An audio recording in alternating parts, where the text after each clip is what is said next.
बिस्मिल्लाहिर्रहमानिर्रहीम। News insight के साथ मैं डॉक्टर सना गौरी आपकी खिदमत में हाजिर हूँ। मामला कुछ यूँ है कि 27वीं आईनी तरमीम ने पाकिस्तान में एक भूचाल मचा दिया है। पाकिस्तान वैसे ही जियो पॉलिटिक्स की वजह से मसाइल का शिकार है, लेकिन ऐसे में कानून साजी की ऐसी क्या ज़रूरत पेश आई कि जनाब एक और दफ़ा आइन से छेड़खानी करने की ज़रूरत यहाँ पर लग रही है। मसाइल कुछ ऐसे हैं कि 1956 में पहली दफ़ा पाकिस्तान का आइन बनाया गया। 1958 में अयूब खान के दौर में माशाल्लाह के दफास के बाद इस आइन को मनसूख कर दिया गया।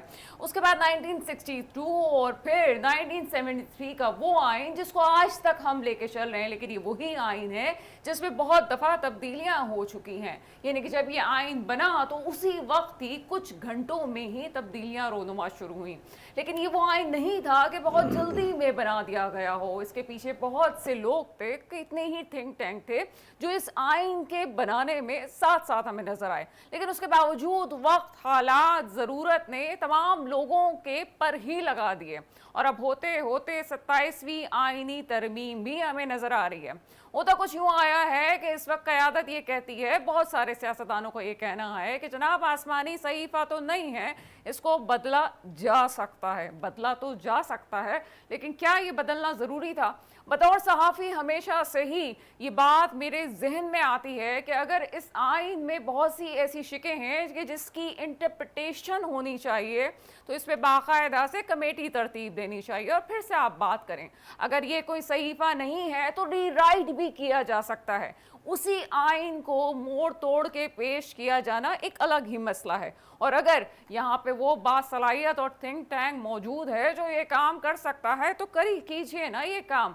अगर ये पहले भी 3 दफ़ा तरतीब दिया जा चुका है और आगे भी, जैसा आर्टिकल 63 पे बहुत से सवालात उठे और पाकिस्तान में भूचाल आया, तो उसी वक्त ही ये बात जहन में आई थी कि कुछ तो मसाइल हैं कि जिसको बेहतर होना ज़रूरी है।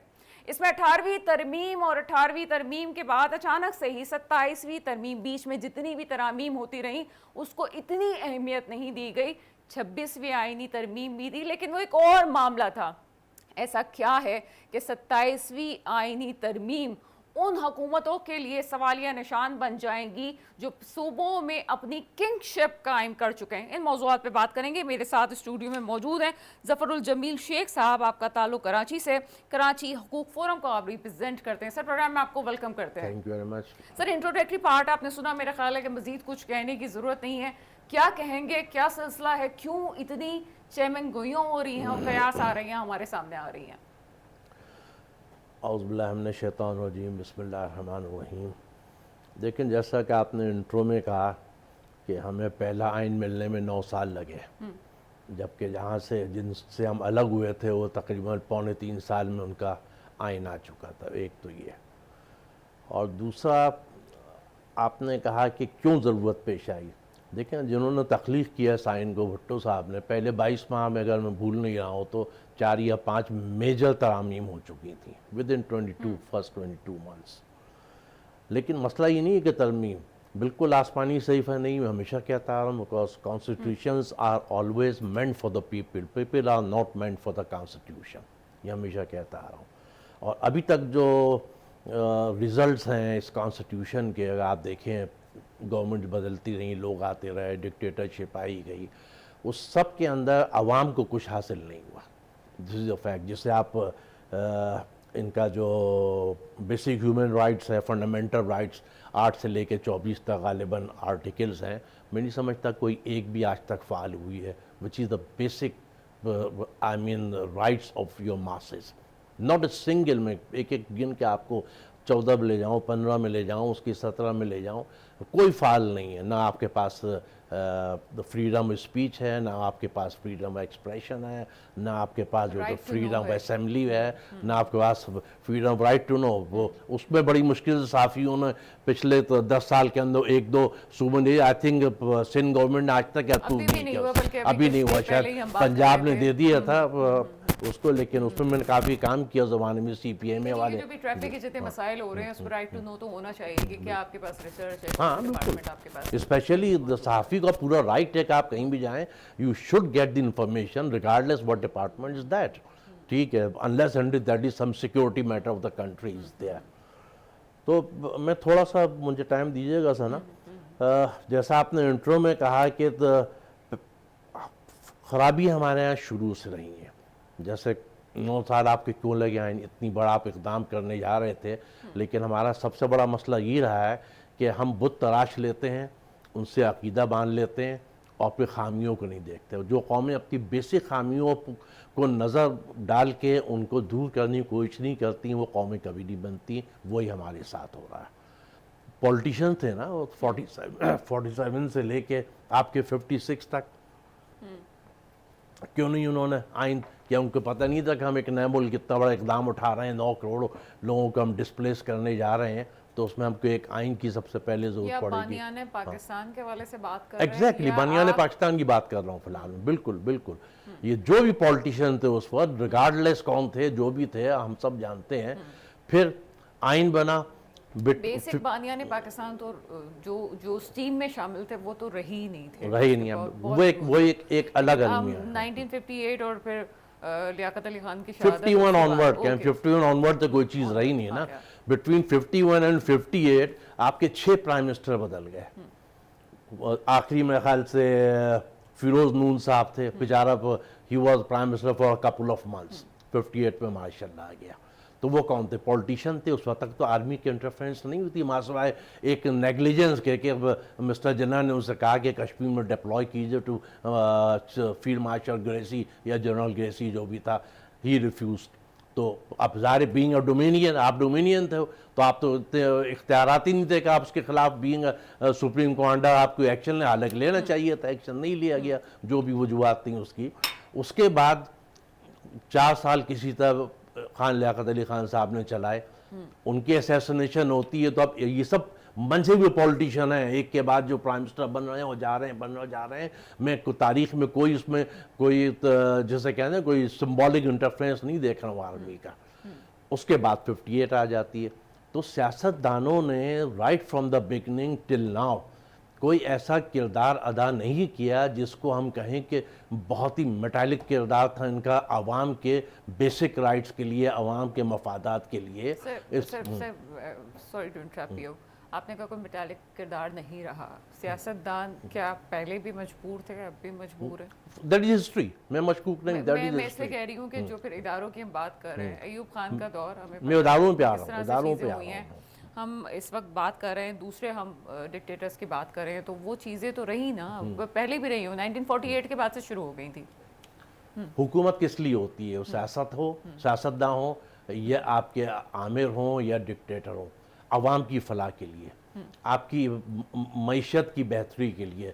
अगर आप इंडिकेटर उठा लें, आप इकोनॉमिकल इंडिकेटर्स, कमोबेश 30 साल आपकी अमरीत रही, 10 साल अयूब खान के निकाल लें आप, 10-11 साल ज़िया-उल-हक साहब के निकाल लें, 7-8 साल इनके, कमोबेश उससे ज़्यादा टाइम जो तो आपके सियासतदानों को, इनके दौर में economical indicator were always much better than the अवामी इख्तिदार।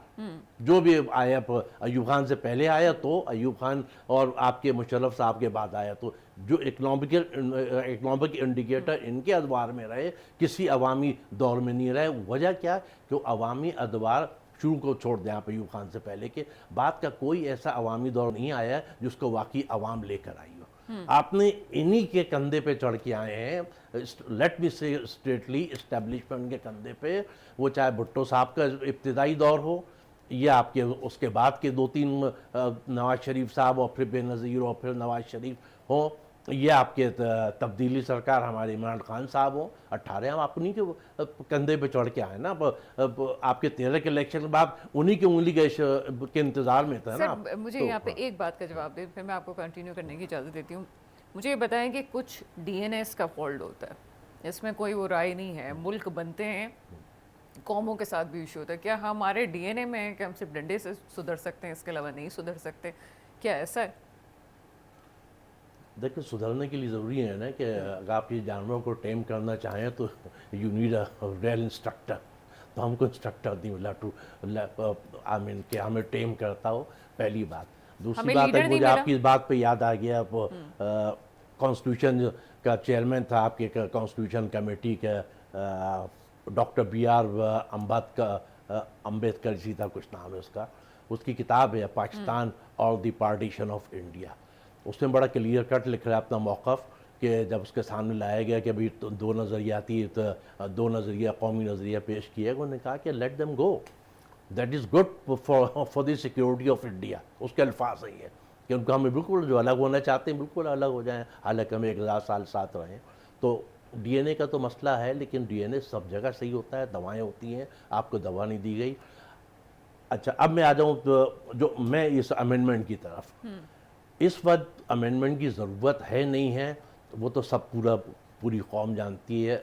26 अमेंडमेंट सिर्फ अपनी इक़्तिदार को तूल देने के लिए दी गई। जुडिशरी पहले आपकी इंतहाई गैर फ़ाल थी, उसको मज़ीद गैर फ़ाल कर दिया गया और मज़ीद उसको पैसा बनाने की तरफ राग़िब कर दिया गया। सिक्योरिटी एजेंसीज़ आपकी पहली गैर फ़ाल थी, उनके ऊपर मज़ीद आपने सियासी वो डाल के जो तो उनको और किसी काम का नहीं छोड़ा।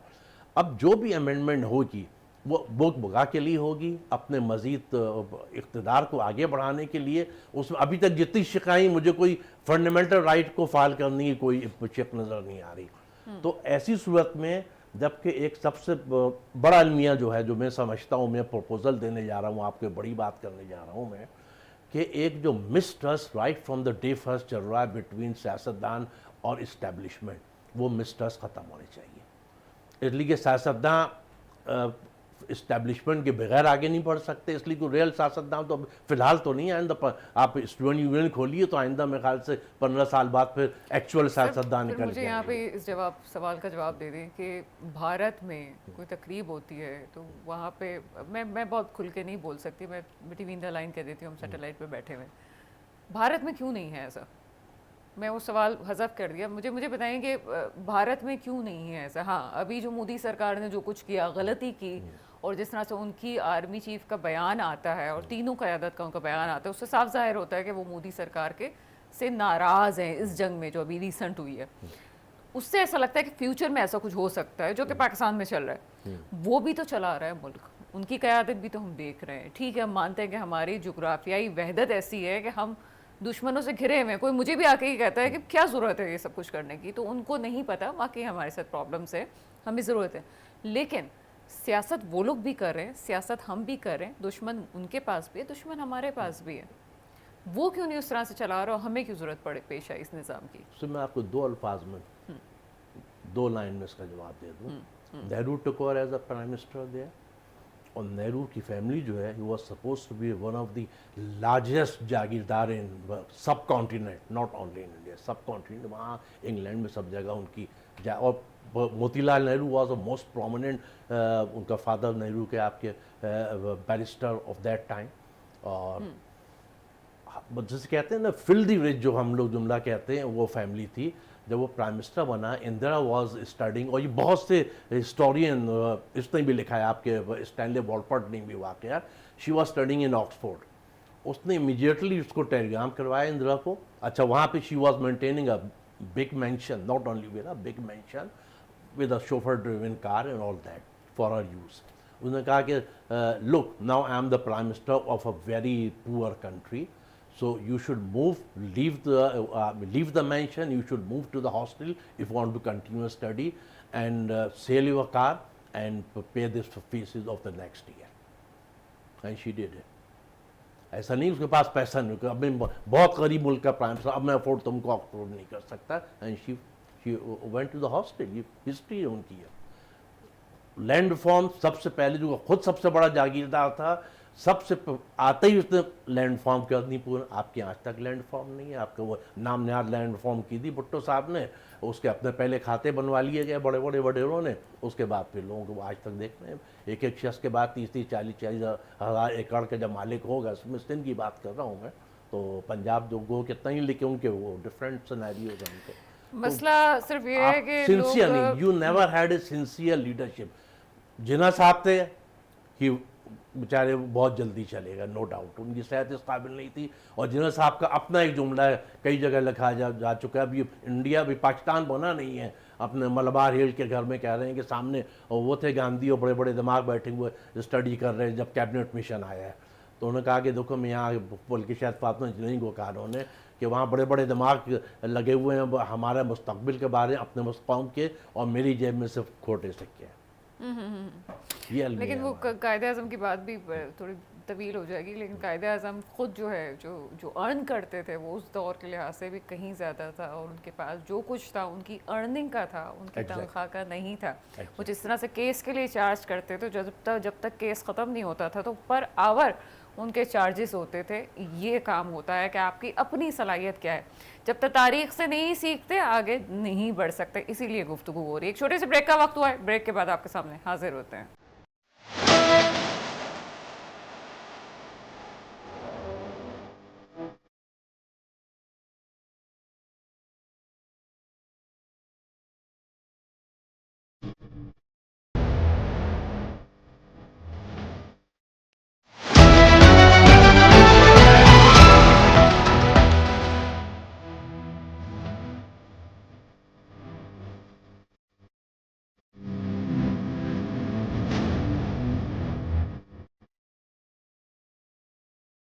ब्रेक के बाद आपके सामने हाजिर है। मुझे इस वक्त ज्वाइन कर चुके हैं नदीम रज़ा साहब, आप सीनियर सहाफ़ी हैं। इस प्रोग्राम में आपको वेलकम करते हैं। बहुत शुक्रिया। नदीम रज़ा साहब, कुछ दिनों पहले हमने बात इस पर की भी थी कि पीपल्स पार्टी और नून लीग में कुछ खिंचाव पैदा हो रहा है। 27वीं आईनी तरमीम का उस वक्त तक बात नहीं थी। इस वक्त हम देख रहे हैं कि वापस से दोनों एक टेबल पे हैं और नून लीग मनाने की कोशिश कर रही है पीपल्स पार्टी को। अभी हमें जो खबर हमारे पास आती है कि पावर शेयरिंग पे ब्रेक थ्रू का इम्कान है, और क्या पीपल्स पार्टी के उसमें जो मामलात उन्होंने सामने रखे, एक तो पंजाब हुकूमत में कानून के डिपार्टमेंट में वहाँ पे वो चाहते हैं कि भर्तियाँ हों ऑफिसर्स की और वो पीपल्स पार्टी के हों।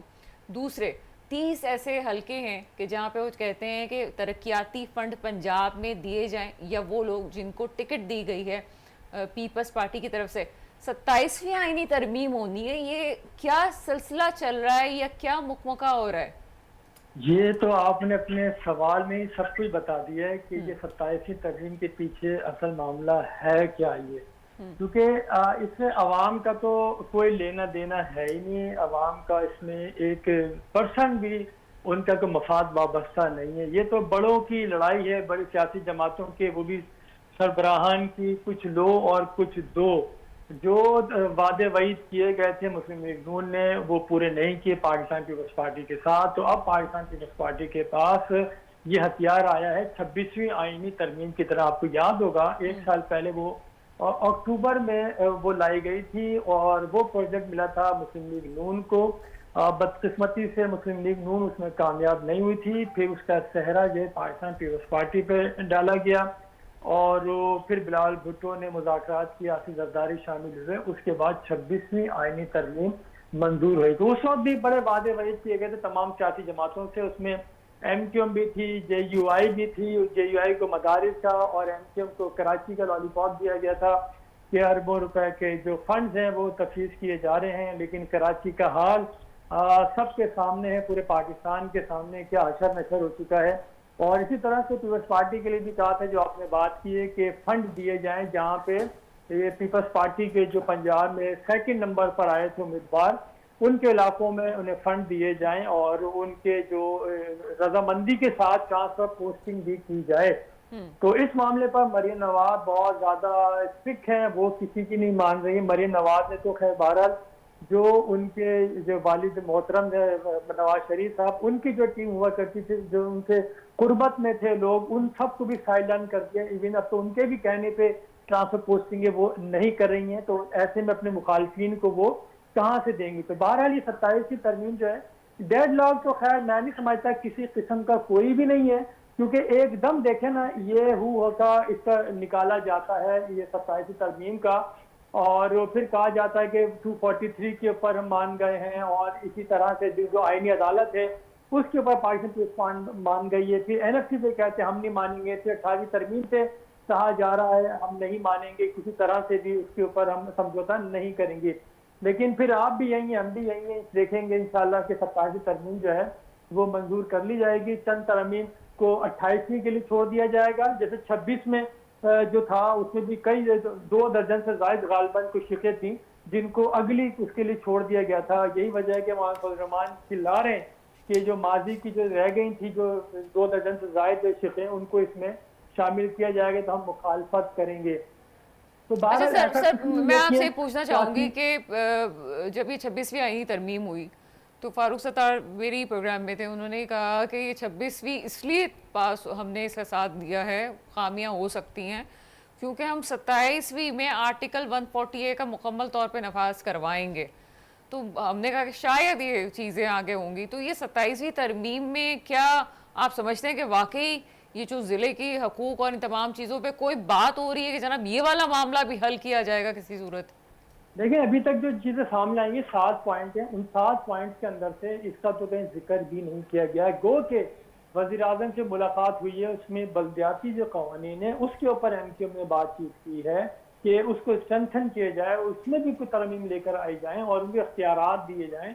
लेकिन बहरहाल ये पाकिस्तान है, पाकिस्तान में कोई भी जमात है वो किसी भी तरह से बल्दियाती इदारों को इख्तियारात नहीं देगी, क्योंकि जिस मुल्क में हम बस रहे हैं वहां पे वजीर आजम जो है वो एक किसी भी वाक़े का वो नोटिस ले लेता है। गटर के अंदर कोई गाय गिर जाती है तो वजीर आला उसका नोटिस ले लेते हैं, हालांकि ये काम तो डीसी का इलाके के डीसी को करना चाहिए कि हर जो भी इख्तिदार में है, साहिब इख्तिदार है, वो पार्टी का सरबराह हो, सूबे का सरबराह हो या मुल्क का सरबराह हो, तमाम इख्तियारात वो अपनी कोहनी के नीचे रखना चाहता है, अपने हाथ से करना चाहता है, वो किसी को भी इख्तियारात नहीं दिया जाता। जो भी आईनी तरमीम देखें, आइन के ऊपर उसको अमल दरामद कराना ये गवर्नमेंट का काम है, इदारों का काम है, उसको अमल दरामद कराएं। लेकिन हमारे यहाँ भारत के वक्त जरूरत तरमीम भी की जाती हैं, लेकिन वो तरमीम की जाती हैं जो नजरिया जरूरत के तहत लाई जाती हैं, जिसमें इख्तियारात की बंदर बांट होती है।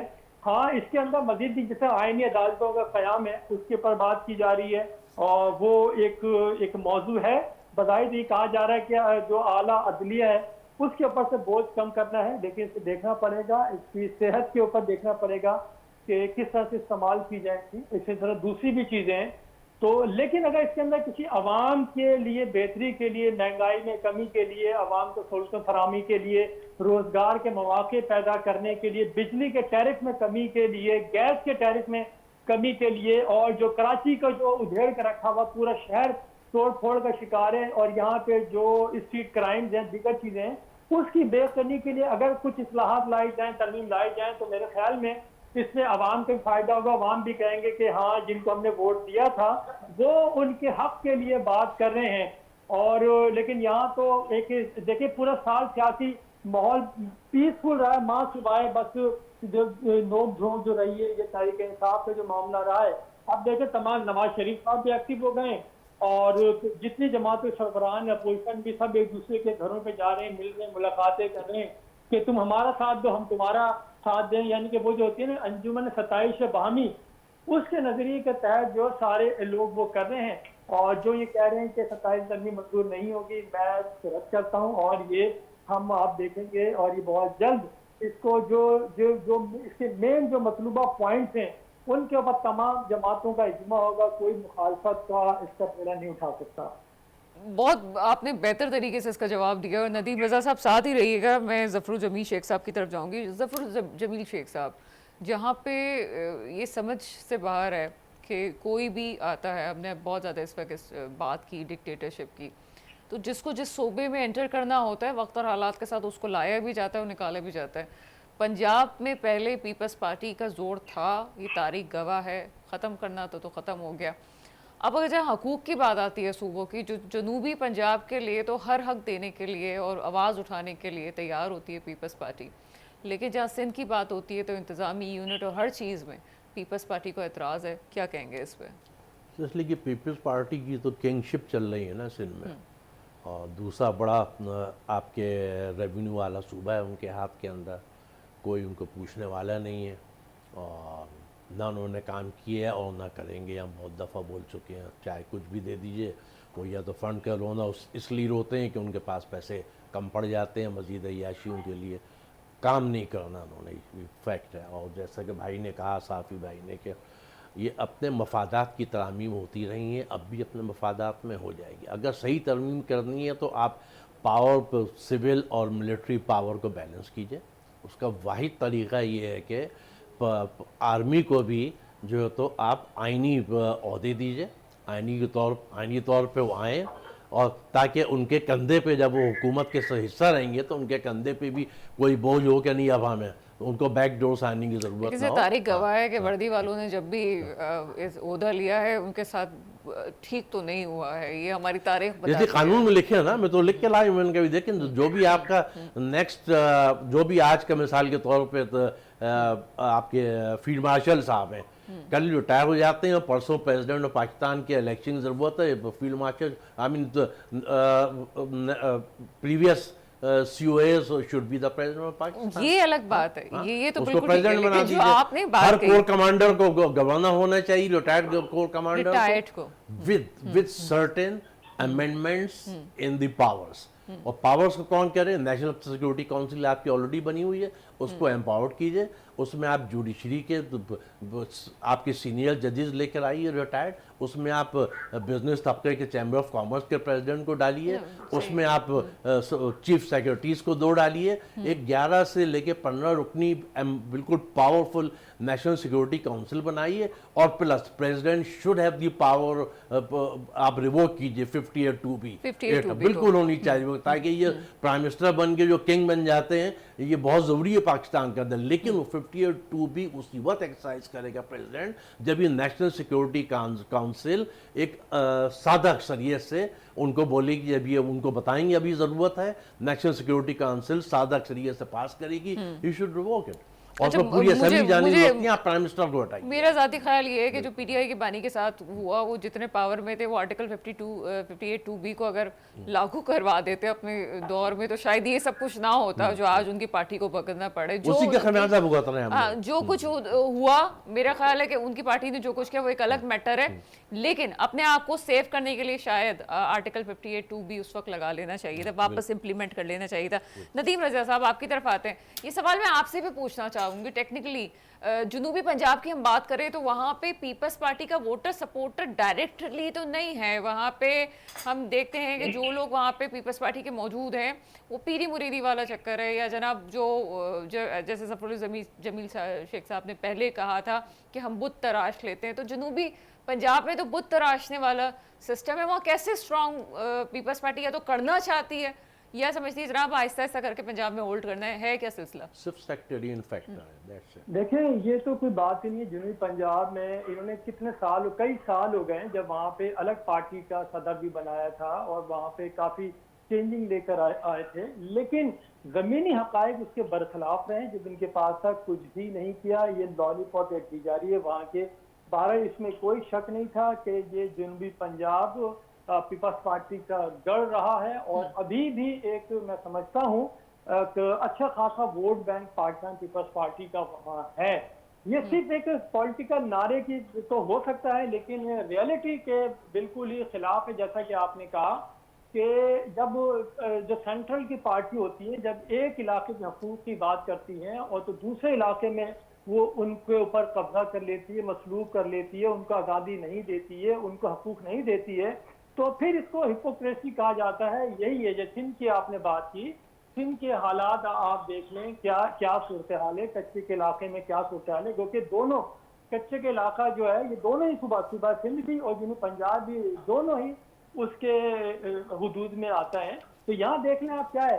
इसी तरह से दूसरी चीज है, बलदियाती उसकी बात करें कि पीपल्स पार्टी दूसरे इलाकों की बात करती है, अपने जो कराची है इनको वो उस तरह से आज़ादी दी नहीं जा रही। गो के पीपल्स पार्टी ही का क्या जो मेयर पीपल्स पार्टी का है, लेकिन उसके बावजूद आप देख लें उनके भी हाथ पैर बांधे हुए हैं। और उसकी ताज़ा मिसाल मैंने पहले भी कहा, फिर दोहराता हूँ कि जो कराची की सूरत हाल है, अगर आप एक कोने से दूसरे कोने पे जाएंगे आप, वो पूरे आपकी गाड़ी का शमशर हो जाएगा और सारे की सारे सड़कें टूटी हुई सड़कें यहाँ बनती इसलिए हैं कि दोबारा उनको बनाया जाए। तो इस तरह से ना पार्टी चलती है, ना शहर चलते हैं, ना सूबे चलाए जाते हैं, ना ही मुल्क चलाया जाता है। अगर आपको देर पा पॉलिसी बनानी है तो उसकी मरकजियत अवाम होने चाहिए, उनके हुकूक होने चाहिए। अगर आप जनूबी पंजाब के अवाम के इतने खैर ख्वाह हैं तो मैं समझता हूँ उतना ही हक सिंध के अवाम का भी है, उनको भी उनके हुकूक देने चाहिए। वो उनके ऊपर तालीम के दरवाजे क्यों बंदे, स्कूल वहाँ पर हैं लेकिन वहाँ पे जानवर बंधे हुए हैं, टीचर हैं लेकिन वो घरों से मुलाकात कर रहे हैं। मैं सवाल आपसे पूछना चाहूंगी कता कलामी की माजरा, मुझे ये बताएं कि बिलावल भुट्टो जरदारी साहब जब बात करते हैं तो लगता है कि जनाब काफ़ी उनकी तरबियत बड़ी, जो भी उनके उस्ताद है, मैं तो मानती हूँ उनको कि बात करने का सलीका और बहुत किसी की मुखालफत में बात नहीं करते। क्या ये बिलावल भुट्टो जरदारी साहब हों या आसफा भुट्टो जरदारी साहिबा हों, ये दोनों हजरात का विजन हमें लगता है कि कोई तब्दीली लाएंगे, लेकिन तब्दीली सिंध में क्यों नहीं होती है? पंजाब के लिए बात हो रही होती है, बाहर मुल्क में पाकिस्तान का हम केस लड़ के आ जाते हैं, बहुत वेरी वेल, बहुत अच्छा केस लड़ा, लेकिन क्या वो अपने इलाके से नजरें हटाए हुए हैं या उन्हें इजाजत ही नहीं है कि यहाँ पे काम कर सकें? अगेन देखें, आपका सवाल माशाल्लाह से इतने कॉम्प्रिहेंसिव होता है ना, उसमें जवाब देने की जरूरत ही नहीं होती है, क्योंकि आपने खुद ही ने बता दिया है कि जो जिस तरह की ये फॉरेन पॉलिसी इनकी है, बाहर जाते हैं, इसमें कोई शक शुबे की गुंजाइश नहीं है। माशाल्लाह से अच्छे स्पीकर हैं, अच्छा पढ़ाई अच्छी करते हैं और अच्छी दस्तरा से हिस्ट्री के ऊपर भी और करंट अफेयर के ऊपर भी इनकी, तो अच्छी इंटरनेशनल की बात कर लेते हैं। और बात यह कि दूर की जो निगाह है वो बहुत स्ट्रांग है और करीब की निगाह जो है ना वो माइनस का है। तो इसकी वजह से वो जो आपने सवाल में कहा है कि इनको वहाँ की इजाज़त ही नहीं है, शायद मेरे ख्याल में हो सकता है कि यही वजह है कि सिंध और कराची के अवाम की जो हालत है वो बदलने का नाम ही नहीं ले रही है। और बाहर किस लिए है कि वो जिस तरह से कम्युनिकेशन उनकी है उसमें कोई शक नहीं। इस वक्त पाकिस्तान में जितने पॉलिटिशियन है, मैं समझता हूँ सबसे ज्यादा स्ट्रॉन्ग कम्युनिकेशन बिलावल भुट्टो जरदारी की है। वो उसमें मजीद निखार उस वक्त उनके आ जाएगा कि जब वो अपने करीब की निगाह को अगर दुरुस्त करेंगे, जो करीब के लोगों को करीब से देखेंगे, उनके मसाइल को अपना मसाइल समझेंगे तो बेहतर होगा और वो फिर मुल्क के अवाम भी उनको सराहेंगे और उनका वोट बैंक भी बढ़ेगा। बहुत शुक्रिया नदीम रजा साहब हमारे साथ मौजूद थे। एक ब्रेक का वक्त हुआ है, ब्रेक के बाद आपके सामने हाजिर होते हैं।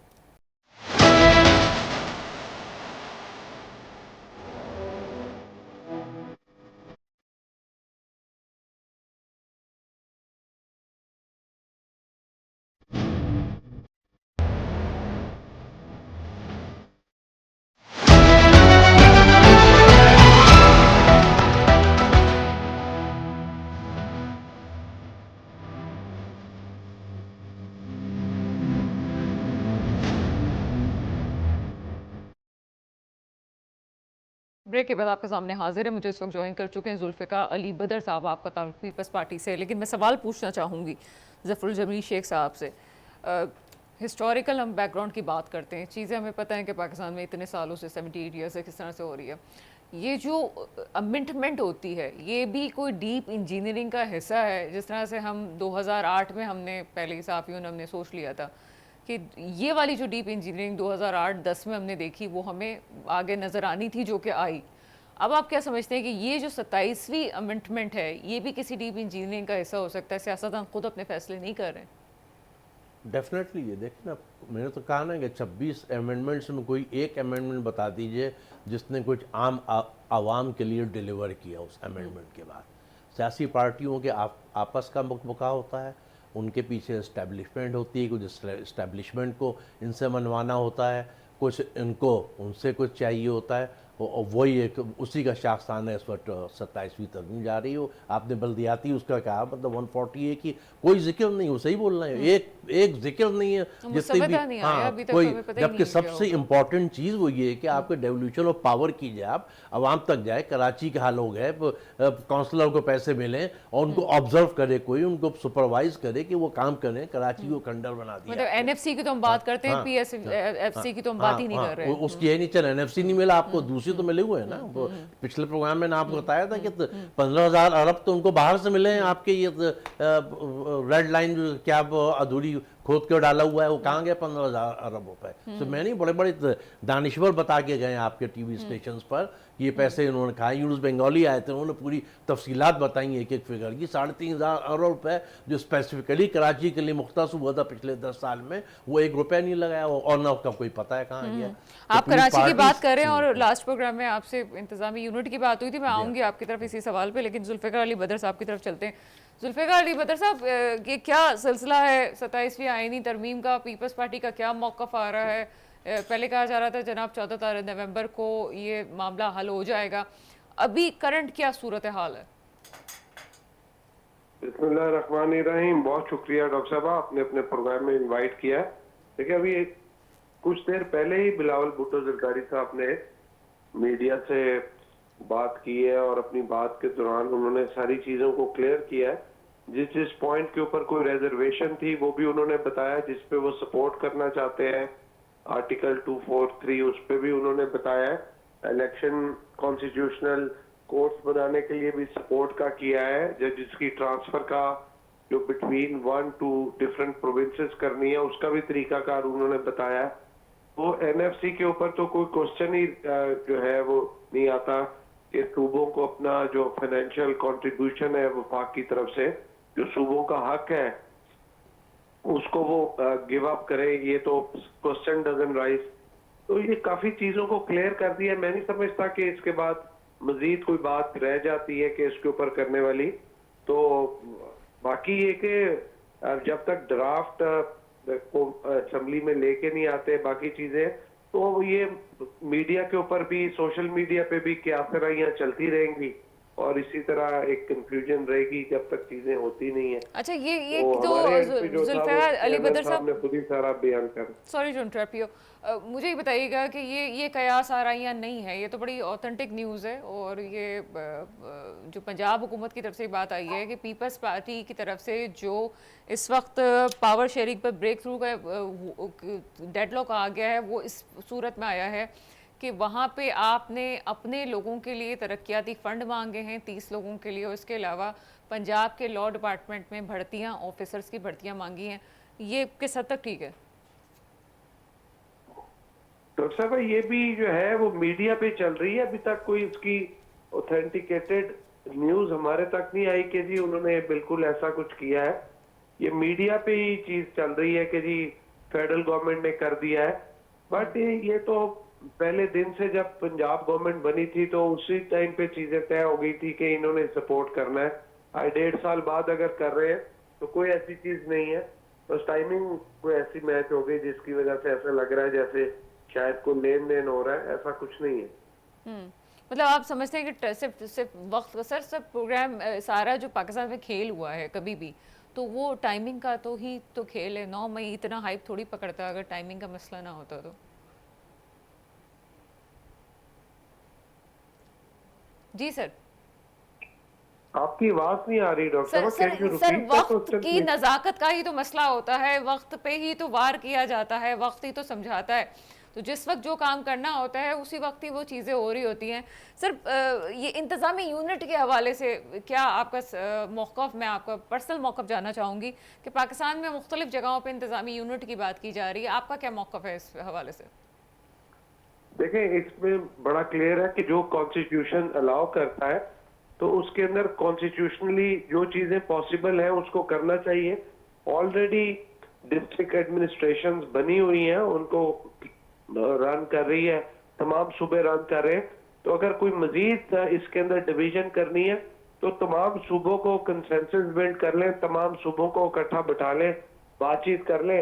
अगर इसके अंदर कोई सूबा तैयार होता है या कोई हल निकलता है तो बैठ के बातचीत की जा सकती है। पीपल्स पार्टी तो बातचीत से कभी पीछे नहीं हटी। लेकिन सर इस वक्त ये क्यों कहा जा रहा है कि जहाँ पीपल्स पार्टी जो है पावर गेम में जहाँ वफाक को ज़्यादा पावर मिल रही है, सूबा कमज़ोर हो रहा है, तो उस पर पीपल्स पार्टी कभी नहीं मान सकती? देखिए, अभी तक तो पंजाब में तो बल्दियाती निज़ाम है नहीं, और आप देखें ये जो अभी एक्ट पास हुआ है उसके अंदर भी पंजाब के अंदर लाहौर का मेयर ही नहीं दिया। वो कहते हैं कि आपके जो मुख्तलिफ टाउन्स हैं वो इसी को मैनेज करेंगे। तो पीपल्स पार्टी ने ये जो सिंध में बल्दियाती निज़ाम दिया है इसके अंदर कराची का भी मेयर है, हैदराबाद का मेयर है, मुख्तलिफ शहर जो है मेन सिटीज है उनके मेयर हैं, फिर उसके नीचे डिस्ट्रिक्ट्स को हेड करते हैं। तो ये एक अच्छा निज़ाम है और फिलहाल अगर इसमें मजीद कोई इम्प्रूवमेंट की जरूरत है तो बिल्कुल बताया जा सकता है, उसके अंदर मजीद बेहतरी लाई जा सकती है। But so far in the current circumstances मैं समझता हूँ कि जिनका बल्दियाती निज़ाम बेहतर है, और अगर आपने मजीद इसमें कोई बेहतरी करनी है एडमिनिस्ट्रेटिवली, आप गवर्नेंस बेहतर कर लें तमाम सूबों के अंदर डिस्ट्रिक्ट या तहसील लेवल पे, तो आपको इंतजामी यूनिट बनानी, ऑलरेडी चीजें बनी हुई है तो उसको आप एक नई चीज क्यों छेड़ना चाहते हैं? जो चीजें बनी हुई हैं उनको तो बेहतर कर लें पहले। सर साथ ही रहिएगा हमारे। ज़फ़रुल जमील शेख साहब की तरफ जाते हैं। ज़फ़रुल जमील शेख साहब, इंतज़ामी यूनिट का जवाब दीजिएगा, और दूसरा ये कि सिंध हुकूमत ने बल्दियाती हुकूमत दी है, और इतना बड़ा दिल भी होना यही चाहिए तो कि जनाब अलमिया है ना, आपके पास बल्दियाती हुकूमत भी है, फिर भी आप पंजाब के मुकाबले में 5% डिलीवर नहीं कर सके आवाम को। उनके यहाँ बल्दियाती हुकूमत नहीं है पंजाब में, जिसके भी थ्रू किया आपसे कहीं ज़्यादा डिलीवर कर दिया इन्होंने पिछली इस मौजूदा हुकूमत के अंदर, और पहले भी करते रहे वो। आपकी बल्दियाती हुकूमत होने के बावजूद बिल्कुल वो गैर फ़ाल है। कराची का हाल आपके सामने है कि आप जो बोल रहे हैं, तो आप निकली कराची में, देखिए यूनिवर्सिटी रोड का क्या हाल है, जल जाएँ आगे लोग किस तरह सफ़र कर रहे हैं। एक चीज़, दूसरी चीज़ 27वीं अमेंडमेंट होनी ही चाहिए थी फॉर द न्यू आपकी इंतज़ामी यूनिट्स के लिए। ये तो अब तो आपस का मुकाबला शुरू कर दिया है ना दोनों तीनों पार्टियों ने मिलकर, इस पे चाहिए। और 100% पाकिस्तान को ज़रूरत है नई इंतज़ामी यूनिट्स की, और प्लस कराची को तो हमेशा से हमने ऐलान किया हुआ है कि should be federal territory too, उसको अलग कीजिए। 3.5 स्क्वायर किलोमीटर का एरिया जो भी है कराची का। अभी आपने इनकी बात सुनी है, कह रहे हैं कि ऑलरेडी जब इंतज़ामी यूनिट बने हुए नहीं काम कर ज़िले रहे हैं, मौजूद खैर हैं। उन्होंने बिल्कुल गलत बात कर रहे हैं। पीस पार्टी की तरह जितने लोग होते हैं हमेशा बिल्कुल ये गलत बयानी से काम लेते हैं। आप खुद बताइए ना, कहाँ चले कराची छोड़ दें, मैं तो पूरे सिंध में सफर करता हूँ, हैदराबाद यहाँ से कराची से निकल के आप सक्कर तक चले जाइए, कहाँ पे कोई एक मॉडल टाउन दिखा दे, एक टाउन दिखा दे, this is our model town गुज़श्ता 18 साल के अंदर। तो सबसे ज्यादा जरूरत इस वक्त सूबों की और नए इंतजामी यूनिट की सिंध के अंदर है। कराची एक अलग कैपिटल एरिया बन जाए, बाकी हर डिवीजन को एक आप नया सूबा बनाइए, वो अमेंड बिल्कुल प्रोविजन होगा। जब 27वीं तरमीम 26वीं तरमीम अपने मफाद की हो सकती है, तो 28वीं तरमीम बल्कि 27वीं में कीजिए कि भाई हमें कोई ज़रूरत नहीं है। असेंबली की एक रेफरेंडम की क्लॉज मौजूद है आपके उसमें आइन के अंदर, रेफरेंडम कराइए सिंध के अंदर और देखिए अभी वो लोग क्या बोलते हैं, कितने सूबों में। मेरा ख्याल है कि आपने एक ही जुमले में बहुत सारी ऐसी बातें कर दी कि मैं जुल्फ़िकार अली बदर साहब से जवाब ले लूँ, क्योंकि वो रिमोट में इस वक्त। जुल्फ़िकार अली बदर साहब, आप कानून दान भी हैं, तो मुझे कुछ जवाब दीजिएगा इन तमाम बातों। कोई जरूरत नहीं है किसी असेंबली की, अमेंड कीजिए उसे। जुल्फ़िकार अली बदर साहब, आपकी तरफ आएंगे, क्या कहेंगे अभी जो बात कर रहे थे ज़फ़रुल जमील शेख साहब? देखिए डॉक्टर साहब, मैं तो किसी की पर्सनल राय को या कि पर्सनल ख्वाहिशात के ऊपर किसी को मैं ना तो कंडेम करता हूँ, ना किसी और चीज के ऊपर कहता हूँ। ठीक है, कोई सड़क खराब है या कोई किसी जगह कोई प्रॉब्लम है, उस चीज के ऊपर मैं क्या कमेंट कर सकता हूँ? ऐसा हो सकता है, पॉसिबल है, होता है। लेकिन मैं तो कहता हूँ कोई ऐसे इशू के ऊपर बात बताए। अगर किसी की पार्टी की या किसी की जाती ख्वाहिश है कि जनाब कॉन्स्टिट्यूशन में ये होना चाहिए, कराची को फेडरल गवर्नमेंट का हिस्सा होना चाहिए, ये जाती ख्वाहिशात के ऊपर चीजें नहीं चलती। ये हुकूमत है, सीरियस मामलात है। यहाँ पे जाती ख्वाहिशात पे बहुत लोग हैं यहाँ पे पाकिस्तान के अंदर जो जाती ख्वाहिशात पे चीजों को चलाना चाहते हैं। हम तो प्रैक्टिकल लोग हैं, प्रैक्टिकल बात करते हैं कि इंतजामी यूनिट बने हुए हैं, उसकी गवर्नेंस को बेहतर कर लें। मजीद इंतजामी यूनिट की जरूरत ही नहीं है। सर खालिद मकबूल सिद्दीकी साहब तक हुकूमत का हिस्सा है ना, उन्होंने तो खुल के बात बोल दी है, तो क्या आप लोगों की कोई आपस में गुफ्तगू शदीद हुई इस हवाले से?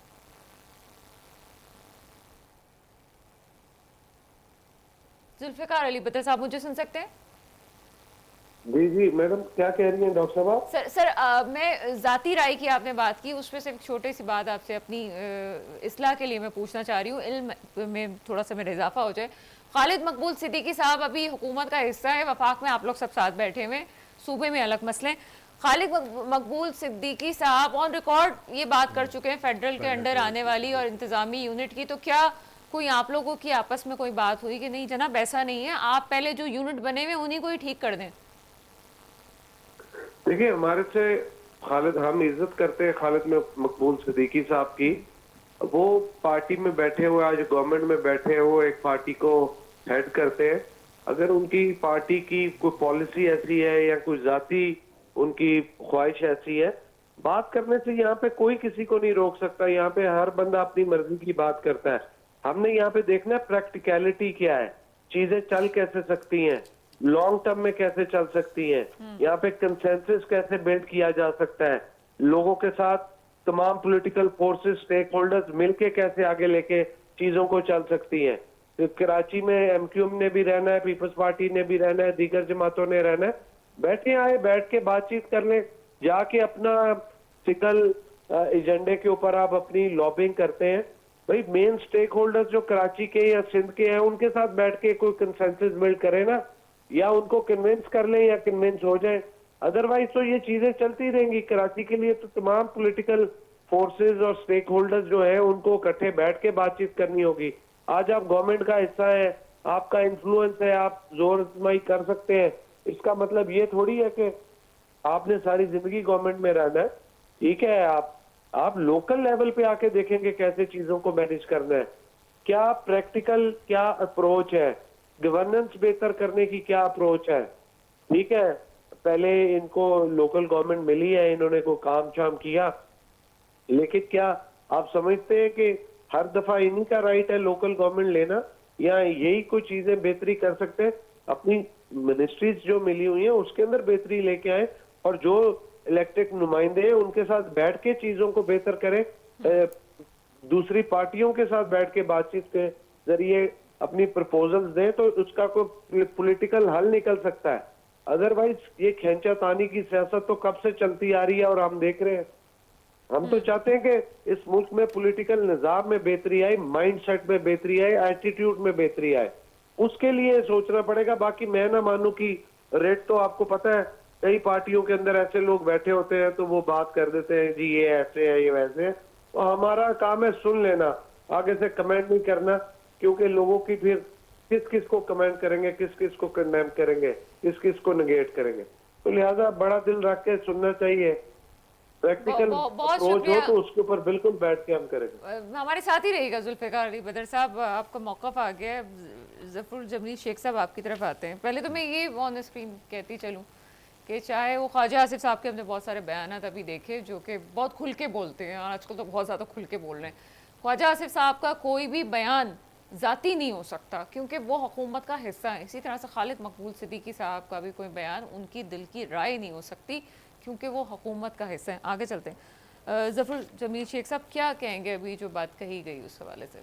देखिए ख्वाहिश नहीं है, ये जैसा कहते हैं ना नवश्ते दीवार पढ़ लेना चाहिए पीपल्स पार्टी को भी और नून लीग को भी कि पूरे पाकिस्तान की आवाम की दिल की इस वक्त आवाज़ है नई यूनिट्स। उसी तरह कराची वालों की दिल की आवाज़ है कि कोई सियासी पार्टी कराची को नहीं संभाल सकती, हम खुद उसके स्टेक होल्डर हैं, लिहाजा कराची एक फेडरल टेरिटरी थ्रू हो जाए। ठीक है ना, बाकी पूरे मुल्क में सूबों की ज़रूरत है। फील्ड मार्शल साहब खुद कराची में आके इस बात का इजहार कर चुके हैं, हम देख रहे हैं कि सूबों की ज़रूरत है, उसको इम्प्लीमेंट करें। मैं तो फील्ड मार्शल साहब से बैठ के यहाँ दरख्वास्त करता हूँ, आप खुद उम्मीद दिला गए थे कराची वालों को, 27वीं तरमीम उसमें लाइए और आसान तरीक़े को आसान तरीन कीजिए। अगर आवाम चाहती है कि सूबा होना चाहिए, नए इंतज़ामी यूनिट होने चाहिए, फेडरल टेरिटरी होनी चाहिए, उसको आसान करके बताइए। इसलिए देखें कराची में पीपल्स पार्टी फेल हो चुकी है ना, सिर्फ इंटीरियर में आप क्या कर रहे हैं वो भी सब जानते हैं। चलें उस बारे में बात नहीं करते, मेरा ताल्लुक़ कराची से, कराची तो टोटल खुदा हुआ है। अभी मुझे 15 मिनट का रास्ता है, यहाँ पहुँचने में मुझे 1.25 घंटा लगा है, इसलिए कि हर गली चौक है, हर गली खुदी हुई है। तो आप पूरा बल्दियाती 13 आप बोल रहे हैं कि बल्दियाती उनके पास है, आपके एमक्यूएम के पास। पहली बात तो एमक्यूएम पीपल्स पार्टी की बी पार्टी है, बी टीम है, पहली बात तो ये। तो उनसे कोई उम्मीद लगाना है कि कोई बेहतर काम करेंगे तो मेरे ख्याल से इससे बड़ा बेवकूफ़ कोई नहीं है कराची के अंदर। चलिए सर, बहुत शुक्रिया आपका। पहले तो हम ये कहते चले कि हम तमाम गेस्ट की राय, जो हमारे मेहमान होते हैं उनकी राय का एहतराम करते हैं। किसी की भी राय से, किसी के भी लफ्ज़ों से हमारा मुत्तफ़क़ होना ज़रूरी नहीं है। दूसरी बात यहाँ पे मैं ज़रूर कहती हूँ कि जब आप फेडरल की मिनिस्ट्रीज़ की बात करते हैं तो अगर एमक्यूएम ने मिनिस्ट्रीज़ फेडरल में लेके बैठे हुए हैं और कराची का वोट लेके बैठे हैं तो ये भी सोचना चाहिए कि कराची के लिए आवाज़ ज़रूर उठाएं। लेकिन जो अभी फ़िलहाल जो आपका ढांचा है कानूनी तौर पे, मुझे तो फेडरल की मिनिस्ट्रीज़ पे भी सवाल हैं कि आपने क्यों वो मिनिस्ट्रीज़ बनाई हुई हैं जब आपने तमाम हकूक़ सूबे में आपने खुद मुख्तियारी दे दी है। तो उन मिनिस्ट्रीज़ को कम होना चाहिए, बढ़ना नहीं चाहिए। सिर्फ कलमदान मिलने से काम नहीं होता, काम करना भी पड़ता है। और जस्टिफिकेशन अब शायद फेडरल को भी देनी पड़े कि तमाम मिनिस्ट्रीज़ क्या कर रही हैं, क्यों अरबों रुपए इन मिनिस्ट्रीज़ में जा रहे हैं। दूसरी बात ये कि जहाँ सियासतदानों की बात होती है तो ये मुल्क सियासतदानों ने ही आज़ाद करवाया था, किसी ताकत ने आज़ाद नहीं करवाया था।